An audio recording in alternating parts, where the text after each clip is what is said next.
उपाख्यान आलेलं आहे. त्या उपाख्यानात आपण काय चिंतन केलं. ते उपाख्यान अजामेळ उपाख्यान आहे. कंभोज कान्यकुब्ज नावाचा देश आणि या देशामध्ये राहत असणारा हा ब्राह्मण पुत्र असणारा अजामेळ कोणत्याही प्रकारचं ब्रह्मकर्म आहे आणि त्याच्यामुळे अत्यंत दुर्गतीला प्राप्त असणारा हा अजामेळ. पण मात्र अंतकाळाच्या वेळेला अकाल मृत्यू प्राप्त झालेला आहे. अंतकाळाच्या वेळेला विष्णुदूत आणि यमदूत या दोघांचा संवाद त्याच्या कानावर पडला आणि तिथून पुढे त्याच्या आयुष्याला कलाटणी मिळालेली आहे. त्याचं आयुष्य बदललं आणि नामस्मरणामध्ये आयुष्याचा वेच त्याने केलेला आहे. त्याचा परिणाम अजामेळ हा वैकुंठ लोकाला प्राप्त झाला. नामे गेला वैकुंठ अजामेळा पापरासी नामे गेला वैकुंठासी. वैकुंठ लोक त्याला प्राप्त झाला. आमचे गुरुजी असं सांगायचे की आपण तर तेवढे पापी नाहीत जेवढं पाप अजामेळाने केलं, जेवढं पाप वाल्या कोळ्याने केलं. आपण तेवढे पाप करू शकतो का महाराज? वाल्या कोळ्याचं पाप पहा ना. एक मनुष्य मारला, एक ब्राह्मण मारला की त्याने हरभरा एवढा एक खडा त्या रांजणामध्ये टाकायचा. असे 7 रांजण भरले होते. म्हणजे किती माणसं मारली महाराज ते? आमचे महाराज असं म्हणायचे की वाल्या कोळ्याने जेवढी माणसं मारली ना तेवढेच आपण मच्छरी मारली नसतील कदाचित. जेवढी माणसं त्याने मारली मच्छरी आपल्याकडून तेवढे मारणार नाहीत. एवढं पाप, एवढं असंभाव्य पाप त्यांच्या जवळ आहे. त्या वाल्या कोळ्यासारखा एखादा महापापी एका रामनामाने त्याचा उद्धार होत असेल, अजामेळासारखा महापापी एका नारायण नामाने त्याचा उद्धार होत असेल, आपण मनुष्य आहोत. आपण तेवढं पाप तर केलं नाही. मागच्या अनंत जन्मामध्ये असेल आपली पापाचा डोंगर असेल कदाचित, पण नामस्मरणासमोर पापाचा डोंगर एक पाप असलं काय किंवा पापाची रास पापाचा ढीग असला काय? एकाच नामस्मरणाने ते नष्ट होणार आहे. काही लोक म्हणतील महाराज एकदा राम म्हटल्यानं, एकदा कृष्ण म्हटल्यानं एक वेळचं पाप जाईल हे आम्हाला पटतंय. पण पाप ज्याच्या जीवनामध्ये केवळ पापच पाप आहे अशा व्यक्तीच्या जीवनामधलं पाप हे एका वेळच्या नामस्मरणाने कसं चालू शक्य आहे? एका वेळच्या नामस्मरणाने कसं हे पाप जाईल? तर त्याच्याकरता हरिपाठामध्ये पाहावं लागतं आपल्याला. ज्ञानोपारा वर्णन करतात. तृण अग्निवेळे समरस झाले आणि तैसे नामे केले जपता हरी. तृण अग्निवेळे समरस झाले.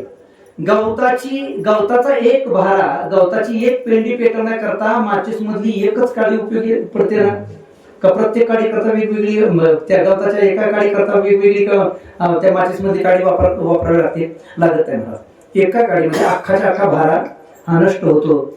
एक पेंडी असेल, एक भार असेल, किंवा तुमच्याकडे काय म्हणतात मला माहित नाही, गवतावर गवत रचतात, काय म्हणतात? वळई.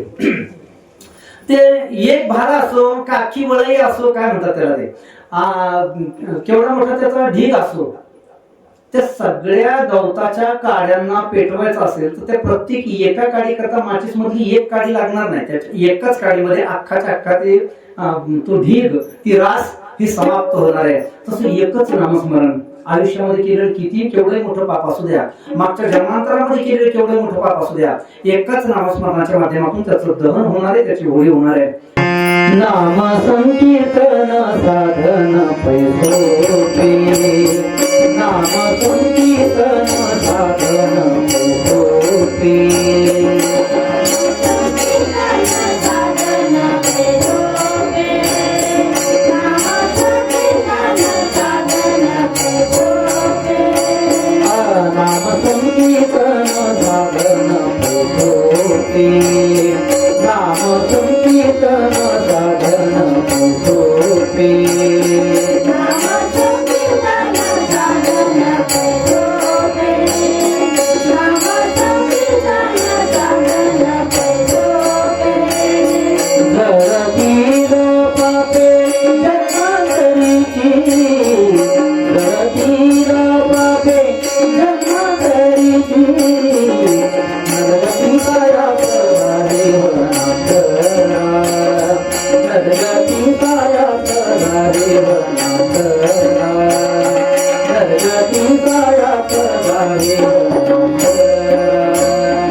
कीर्तन साधन पै सोपे जळतील पापे जन्मांतरीची. एका जन्मात नाही महाराज, अनंत जन्मापर्यंतची पाप ही भगवान परमात्म्याच्या नामस्मरणाच्या माध्यमातून नष्ट होतात.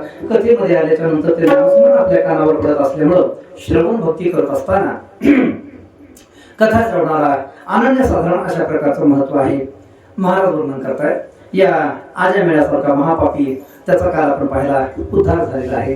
त्याच्यानंतर आपण कथा पाहिली, दधीची नावाचे ऋषी आहेत.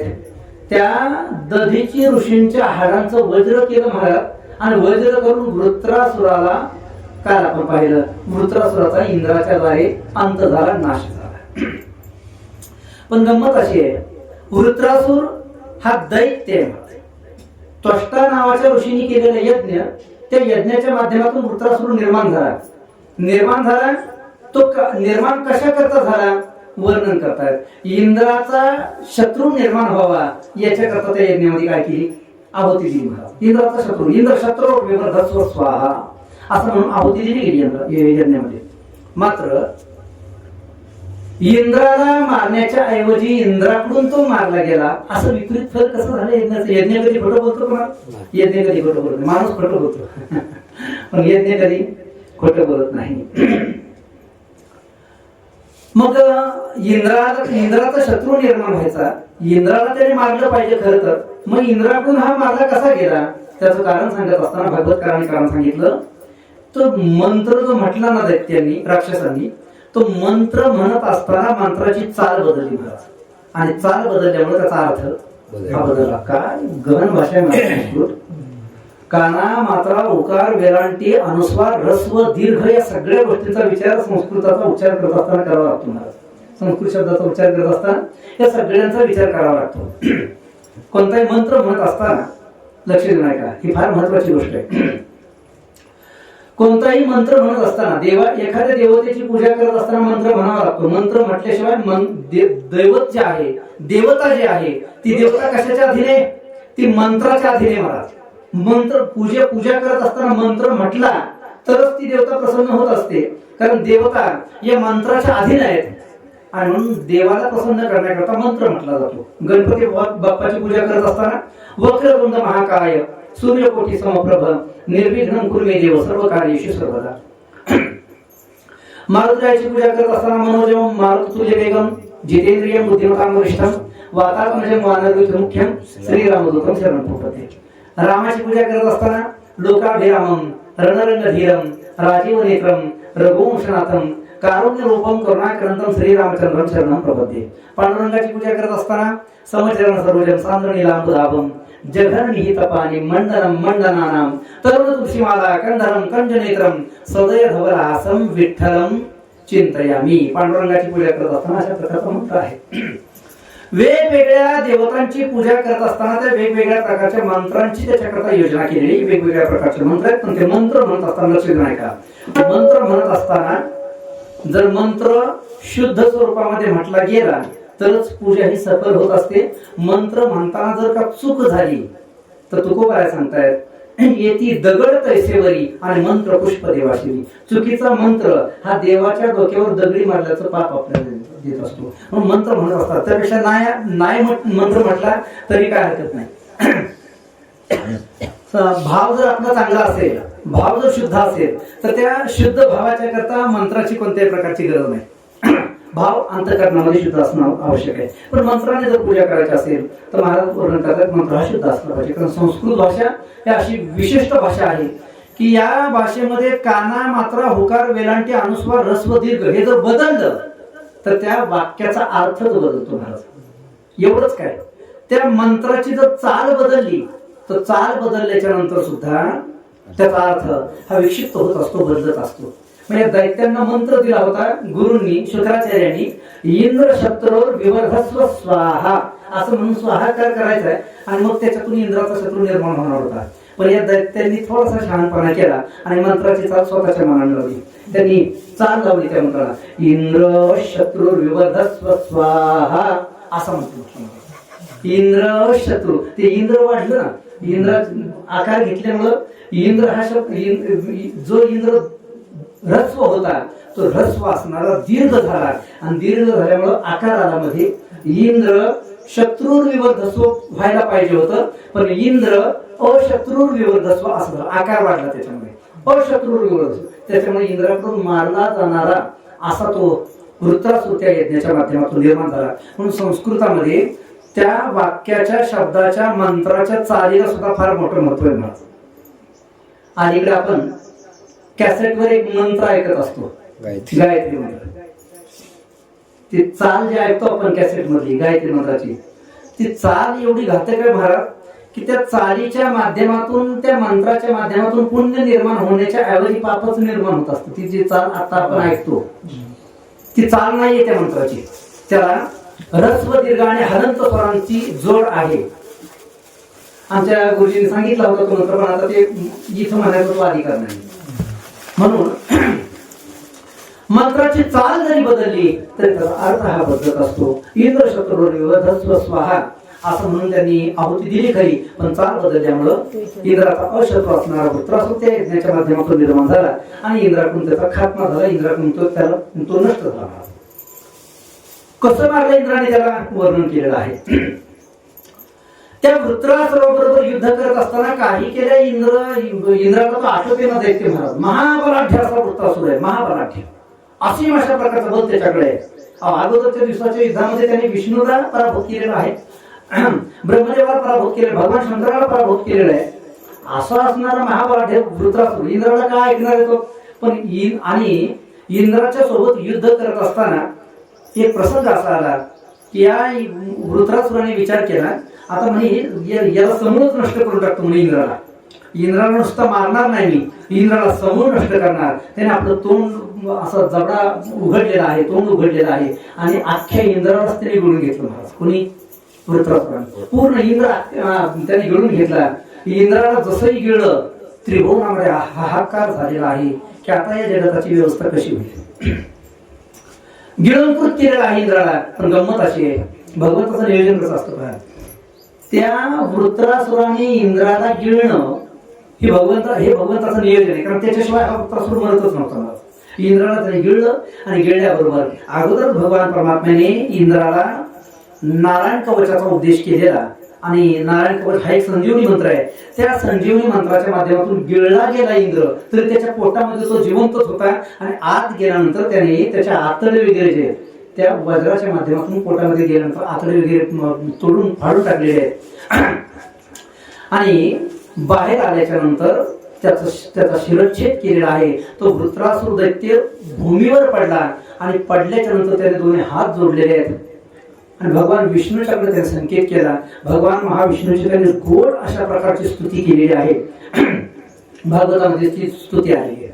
भगवंताची स्तुती केली आणि काय गंमत म्हणा पहा, त्या वृत्रासुराच्या हृदयातून एक दिव्य अशा प्रकारची ज्योत प्रकट झालेली आहे आणि ती ज्योत भगवान विष्णूच्या अंतःकरणामध्ये विलीन झाली महाराज. सगळ्या देवतांनी आणि तिथं उपस्थित असणाऱ्या सर्व दैत्य समाजाने हा सगळा प्रकार पाहिला आणि सगळ्यांना आश्चर्याचा धक्का बसला. हे कसं शक्य म्हणे, हा वृत्रासुर तर दैत्य आहे.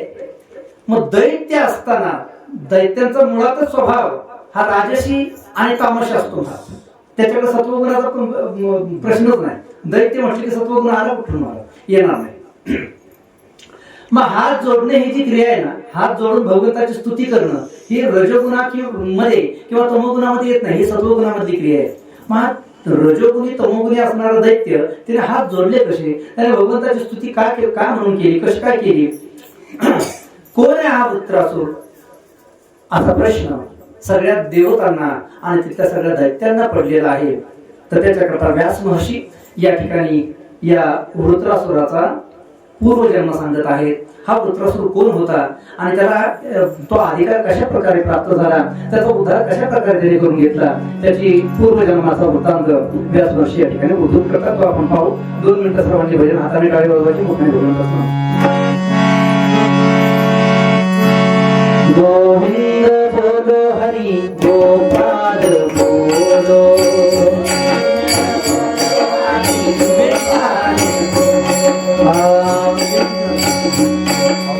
गोविंद बोलो हरि गोपाल बोलो, गोविंद बोलो हरि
गोपाल बोलो